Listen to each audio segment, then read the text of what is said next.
ladies and gentlemen, dear children, dear friends. Every year since 1986, in the run-up to Christmas, upon an initiative of some Austrians, a candle has been lit by a child, mostly Austrian, in the grotto of Jesus' birth in Bethlehem and brought by the Austrian Airlines to Vienna to be then distributed all over Europe and also to Dublin. And I'm really delighted that we saw this light. I'm not sure whether it is where it is right now. Maybe we will see it later again.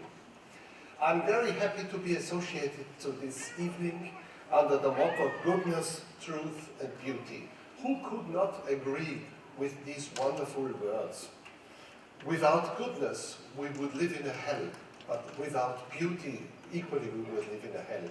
I myself am a diplomat, but I'm also a musician, and I greatly have admired Professor Sturck's playing the piano, and would be delighted to hear more of him.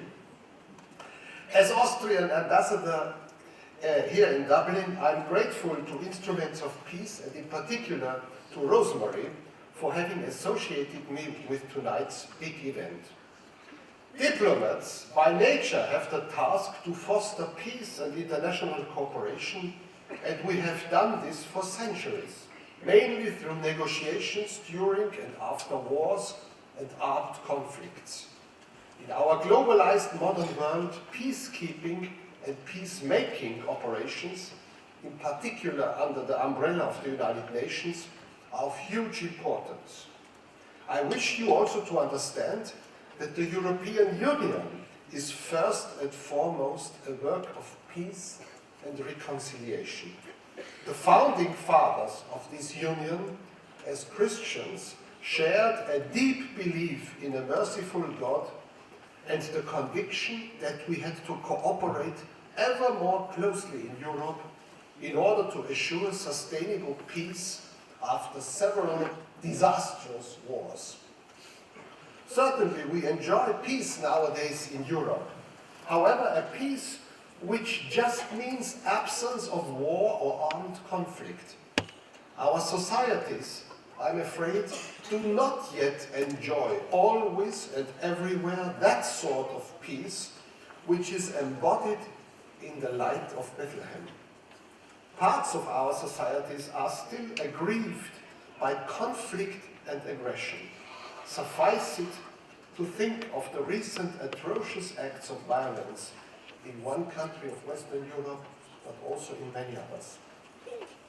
I think all of you assembled here will agree with me that what we clearly need is not just peace as absence of war, but a deeper and more comprehensive peace, which has to rule first of all in our hearts, then in our families, further then in local and regional communities, and finally between nations and states globally. In the end, true peace can only be achieved and maintained if we develop a culture of deep inner peace and fraternal love between all human beings. And that is exactly what we are celebrating at Christmas. But peace is not just an emotion, but has to be practiced in our small daily world. And it requires generosity and sacrifices when it comes to distribution and redistribution of goods in times of need and poverty. I think at Christmas it is appropriate to make ourselves aware of the essential requirements for maintaining that peace, which I mean, in our societies.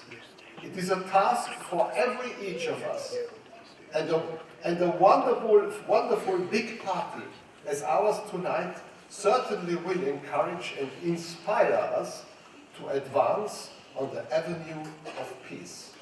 Thank you very much.